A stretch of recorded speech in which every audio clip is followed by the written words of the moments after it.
Muy buenos días, mi nombre es Ana Isabel Castellanos y hoy les voy a hablar sobre la función de los cilios en el desarrollo y la enfermedad. Entonces vamos a comenzar hablando sobre qué son y cómo están formados los cilios. Ellos son orgánulos móviles presentes en la superficie celular que se mueven en sentido perpendicular a sí mismos y que a diferencia de los flagelos suelen encontrarse en grandes cantidades. Están formados por un axonema, que es el centro del cilio. Como vemos aquí en la imagen, está formado por 9 pares de microtúbulos periféricos y un par central. Cada pareja consiste de un túbulo A que es completo y uno B que es incompleto. Además, cada microtúbulo tiene un extremo más en la punta y un extremo menos en la base. Esta estructura de 9 pares periféricos y un par central suele conocerse como la estructura 9 más 2. También tenemos la anexina, que es un puente que conecta las parejas de microtúbulos entre sí, los brazos de ineína, que son tanto internos como externos, de los que hablaremos más adelante, pero que básicamente unen el tubo A de una pareja con el tubo B de la siguiente. Las estructuras radiales o rayo, como están mostrados en la imagen, que son los que conectan los túbulos centrales con los periféricos, y el cuerpo basal, que es el centro organizador de microtúbulos del cilio o mTOC. Estos mTOCs del cilio son muy similares a un centriolo. Se encuentran en la base del cilio, es decir, debajo de la membrana plasmática y no en la superficie como está el cilio como tal. Estos mTOCs, así como los centriolos, en lugar de contar con 2 microtúbulos, cuentan con 3, es decir, que ahora vamos a tener túbulos A, B y C. El movimiento de un cilio se da gracias a los brazos de dineína, que lo que hacen es que, gracias a su elasticidad, alan del microtúbulo y hacen que se mueva hacia atrás y luego hacia adelante, creando un estilo de látigo, como ven en esta imagen. Además, se sabe que entre mayor sea la concentración de ATP, mayor frecuencia tendrán estos movimientos. De esto también hablaremos más a fondo al final de la presentación. Ahora vamos a ver las ciliopatías. Tocaremos 3 de estas enfermedades. Entonces, las ciliopatías son enfermedades causadas por el mal funcionamiento o inexistencia de los cilios o alguna de sus partes de las que ya hablamos.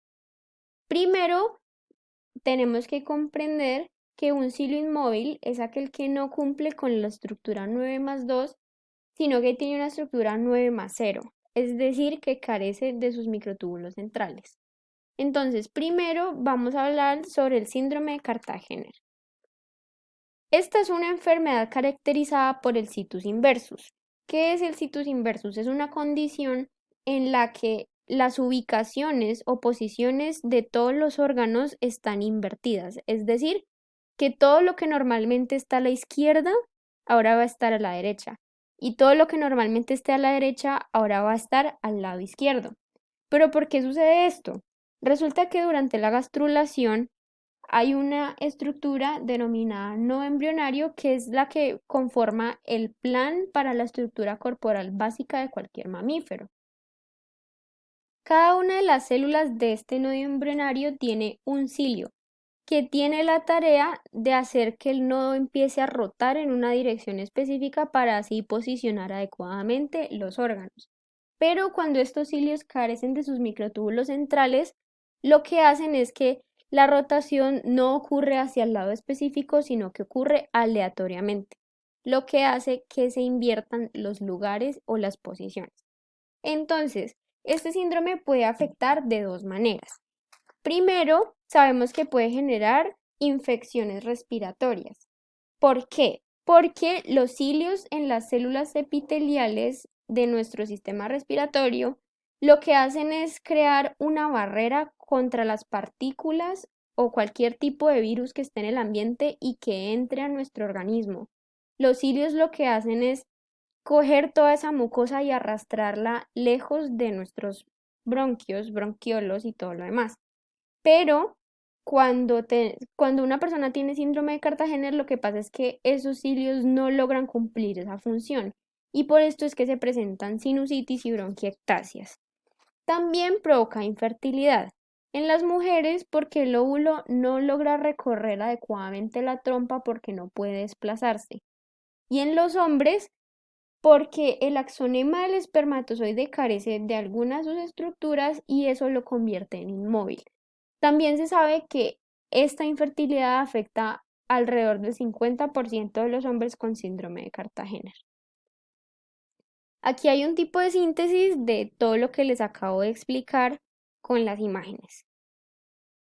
Ahora vamos a hablar de la nefropatía poliquística. Ella es generada por una mutación en los genes encargados de codificar la policistina. La policistina es una proteína integral de membrana que sirve de sensor para el flujo de líquidos. Entonces, esta mutación en la policistina lo que hace es que altera la respuesta de los cilios al flujo de líquidos. Esto hace que el flujo de calcio y la transmisión de señales se vean afectadas y que por lo tanto haya una proliferación excesiva de células epiteliales que terminen convirtiéndose en quistes. Por último, vamos a ver el síndrome de Bardet-Biedl. Este síndrome es una condición hereditaria causada por mutaciones en uno o varios genes que intervienen en el ensamblaje de cuerpos basales y cilios. Los pacientes con esta enfermedad suelen tener hipertensión y diabetes, situs inversus, defectos cardíacos, retraso mental, anomalías genitales, polidactilia, quistes renales, obesidad, pérdida de audición, degeneración de la retina y anosmia o pérdida del olfato. Los genes implicados en este síndrome fueron identificados en organismos modelo, algo que recalca la importancia de la investigación en organismos invertebrados para mejorar el conocimiento de las enfermedades humanas. Ahora, por último, vamos a hablar del experimento de Ian Gibbons. Y aquí es donde vamos a retomar el tema de los brazos de dineína y las concentraciones de ATP de las que hablamos antes. Entonces, el experimento se llevó a cabo así. En el paso 1 vemos el corte transversal de un cilio. En el paso 2 empieza la solubilización de la membrana plasmática con un detergente específico. Aquí vemos que los axonemas de la fracción insoluble se van a sumergir en una solución de EDTA. En el paso 3 observamos cómo estos axonemas se examinan y se descubre que los túbulos centrales y los brazos externos de dineína no estaban presentes. Y al perder estas estructuras también pierden su capacidad de hidrolizar ATP. En el sobrenadante se encuentra la dineína ciliar, es decir, la ATPasa que logra convertir la energía química en energía mecánica usada para la locomoción. En el paso 4 vemos que al mezclar las partes insolubles con la proteína en presencia del ion Mg2+, la actividad ATPasa vuelve a las partes insolubles, es decir, que los brazos se recuperaron, reaparecieron.